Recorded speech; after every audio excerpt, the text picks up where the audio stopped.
With the Diablo 4 beta finished, there came a lot of feedback from players that Blizzard already seems to be listening to, but there are still issues that people want addressed. Here are some of the most requested changes from the Diablo 4 subreddit. Number 1. Allow us to zoom more. This is one of the most requested changes seen yet.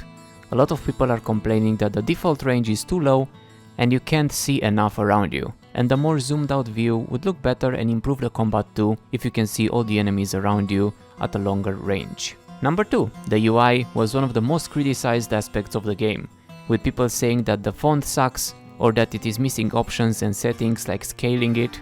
Fortunately, Blizzard just released an update saying that they will improve it, and they are indeed changing the font of the text to fit the game better. Number 3. An overlay map in the middle of the screen. This is a bit controversial. A lot of people like having it so you can see the entire dungeon you are in and dots of enemies around you. On the other hand, it takes away from actually looking at the game and seeing the art and environment you are in, and it can take away from the gameplay and just be a stare at the map and move towards red dots kind of problem. Still, an option for people that want to have it can't hurt. Number 4. A quest log. Diablo 4 could have a separate quest journal instead of only being able to see the quests when you open the full screen map and toggle it on in the right side of it. Having it instead as a small separate window would be useful.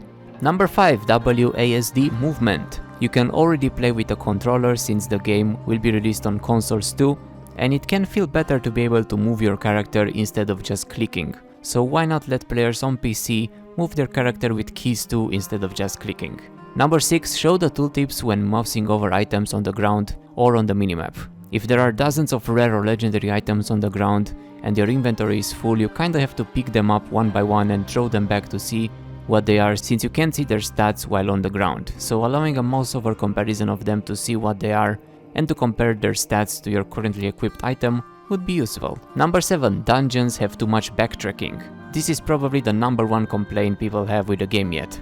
The dungeons will get repetitive since there is a lot of running back and forth to do the same small objectives to finish the dungeon and get to the boss, and having to do all that for hundreds of endgame dungeons will get stale fast. But this is another issue that Blizzard already addressed, saying that they will reduce the need to backtrack with small number of monsters that will seek the player to help complete the kill all monsters objective, so you don't have to run back the entire dungeon and see that one monster you missed, as well as changes to everything else. Depositing animus will be instant, time to rescue is also reduced, increased movement speed while carrying keys, minimap pings for doors and more, so this should help make the dungeons more fun and feel less repetitive. Number 8. Another highly requested feature that Blizzard just addressed was the key binding for move and interact being separate.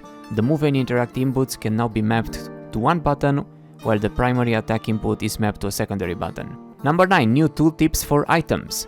There already is a fan-made one that looks better than the default ones, both small and while comparing it with the currently equipped item, making it clearer what stats are improved and what stats are reduced. And number 10. A gem tab. It sucks that the already small inventory gets filled with gems. There already is a reagents tab where all the materials automatically go to, so why not just have a separate bag for gems too, to help save some space and only keep armor, weapons and imported items in the main bag. And that's about it for this one. What else would you like to see changed before the game is released? Leave a like if you enjoyed the video and subscribe for more, and thanks for watching.